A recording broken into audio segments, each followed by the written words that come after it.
situation right now? The situation is that two airplanes have attacked apparently. He had made this colossal mistake of locating the command center in the only complex that had already been attacked by Islamic fundamentalists and that they vowed to return to.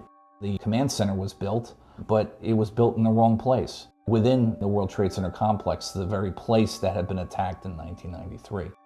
Why was he running that day and running around? Because he didn't have a command post, because he put it in the wrong place. He had, put his bunker right in the most dangerous spot in the city for terrorists. It was located there solely and completely because of Rudy Giuliani.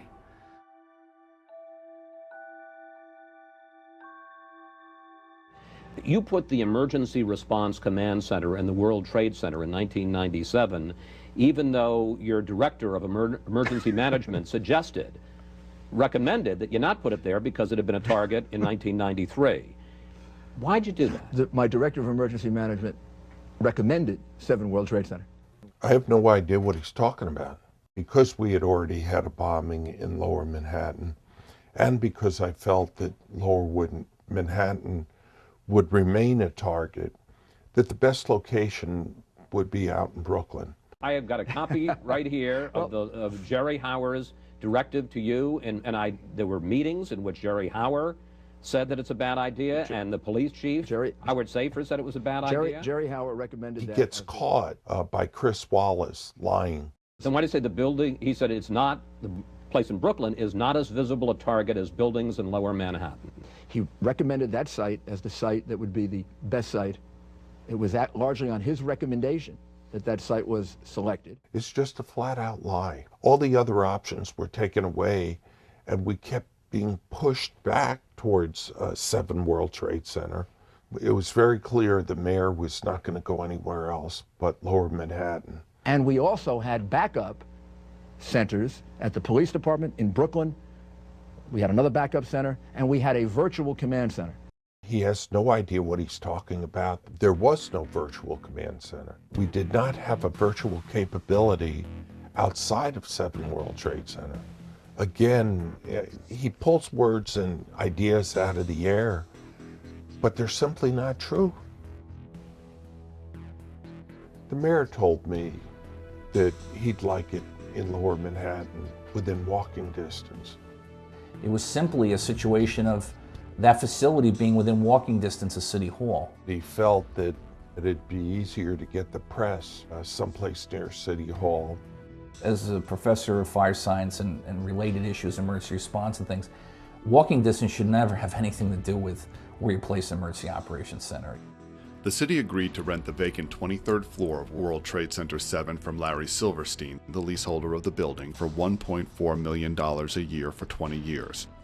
These politically wired people in the Giuliani administration came up with the World Trade Center floor as the ideal floor for this location. There was a lot of opposition to it. I mean, certainly within the rank and file people involved in emergency management and those kind of issues and things. I, at that point, didn't know of Rudy's relationship with the owner of that building. To return the favor, Silverstein held a $100,000 fundraiser for Rudy on his yacht a month after the command center opened.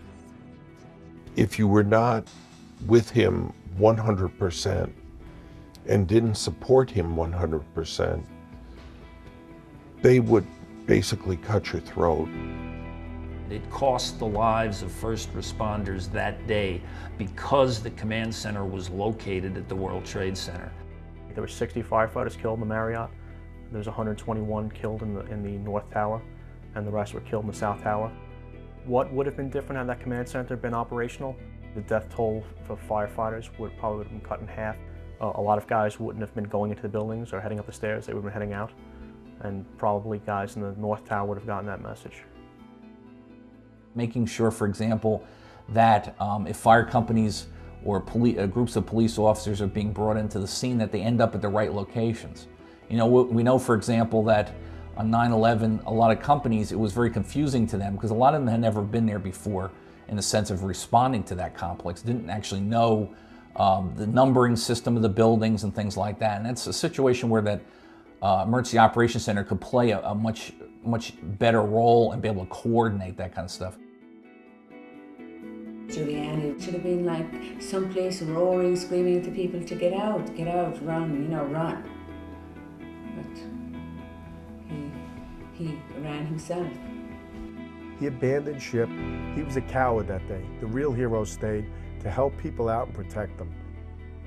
Running on the street because he wasn't in the command center, that running played out in the media as being this on-the-street tough guy. Television played a really critical role for Mayor Giulioni on 9/11. We certainly saw him at the disaster scene as soon as the buildings began to collapse, moving away from that area.